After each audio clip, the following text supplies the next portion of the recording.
What's up, guys? So in my life, I've had only two really great strength training partners. So I want to talk about some of the things that made them great, okay? So the first thing was they always showed up on time. And when they, and of course just showed up. Guys, that is so hugely important, especially today's day and age when so many people are on the run and you really got to carve out the time to be able to train. That is huge to be able to accomplish, get everything done you want to achieve in your workouts. And those guys were always there. And to be honest, man, they were usually there. I was the one hustling in, just on time when they were already there. Okay, I was that guy. I always made it on time, but they were there early. And man, that was so appreciated, guys, big time. And that's why I made such amazing gains with them. One person with guys in high school, actually, my buddy Ray. Wow. I didn't know anyone in high school in my area, my region, that strength trained harder for football back then than us do. It was ridiculous. And the other person was Christy. She was a woman I worked with who was also a bodybuilder. And man, she was so dedicated. So it was just, tremendous people I've had and been lucky enough in my life, to have known. So and trained with, for that matter. But okay, and then the other thing, both of those guys were they were motivating, but they were not stupid. Okay, and it's kind of what I mean by this. They knew when to hit the accelerator and when to say, come on, motherfucker, push the weight. They saved it for like the big lifts, your squats, your bench press, your deadlifts, those type things, on the heavy sets. They didn't do it like every set and every rep and all that kind of stuff. They knew when to jump on me, when to push my buttons and when not. If you're always on the accelerators, the partners that scream the whole time, dude, it's just old. It just becomes routine and everything. But when I knew, like when Christy was getting on me, when I was doing like leg press, or for that matter, I knew she was telling me, your ass better get deeper, within your own self and motivate yourself to get that weight up. Now she knew when to do that, and she knew when to recognize it, and that, so that was so appreciated. She wasn't some screaming idiot or anything like that. Not that she screamed anyways, but she knew what to say, how to say it, be firm, be a little more loud in her tone, to get me motivated to help push those weights. So that was, just awesome. The other thing is both those two, they did the research too. I mean, I always did research. I love learning about strength and conditioning. It's always been a passion of mine, but those two also did it as well. I remember my buddy Ray in high school back in the day. Like he brought over like Arnold's bodybuilding books and stuff like that, and different books he had and everything. And I remember one time, like and I did the same. Somehow I got my hands on the Pittsburgh Steelers workout program. It's actually my uncle. He got it from someone he knew on the Steelers, and that was actually really cool. We were both like, "Whoa, look at this!" Because it was like literally just the program, their off-season program that they use, and so it was like top secret information. I still have it somewhere, man. I think it's actually in my mom's house, so I'll have to dig that up and find that. But that was some awesome shit. And the other thing about Christy, man, I mean, she obviously has she had a background in bodybuilding and everything, so she brought so much knowledge to the table. I learned so much. This was right before I started bodybuilding myself. So I learned, oh my God. I mean, as far as bodybuilding, her as much as anyone else I learned from. So so their research definitely appreciated. And the other thing is, guys, they only critique me when they needed to, okay? Say if I was doing like bench press, all my reps, I did set of 12, and say if rep number 6, I got a little out of balance or something happened and everything, but the last 7 through 12 reps were fine.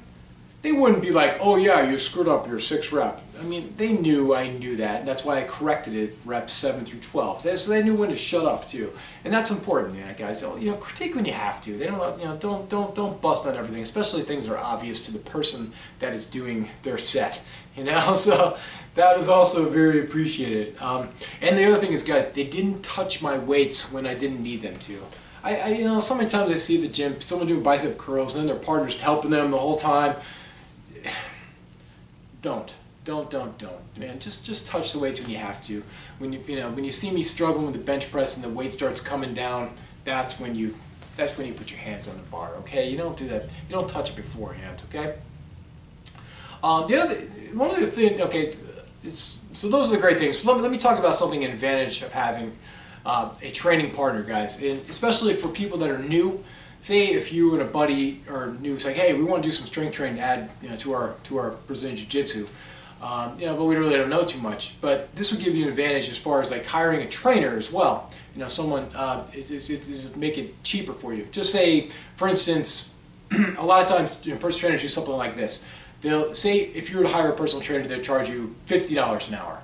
Okay, so that's $50 you personally. But if they train 2 people, it's only $75. So and then you and your training partner get to split the 75 as opposed, so instead of you spending a whole 50, hey, it's a lot cheaper, right? $37.50. It's 13 saving $13. So so that is one of the advantages, guys.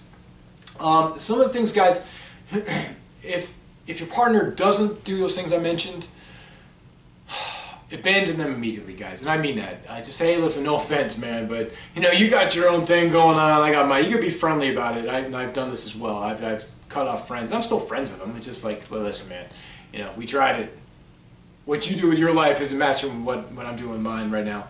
So we're gonna have to. I'm just gonna work out alone or something, whatever, however I phrase it. But it always ended up cool, because they know they fucked up, that person. So it's not like you're cutting off something that they didn't. It's totally unaware of. So if someone's a bad training partner, get rid of them. Here's the thing, guys. Ask a friend of yours that already trains. They might invite you in to train with them. I mean, you have to be dedicated, guys, because or else you're going to be, the one being cut off. But ask for them, guys. Someone that does have experience and everything.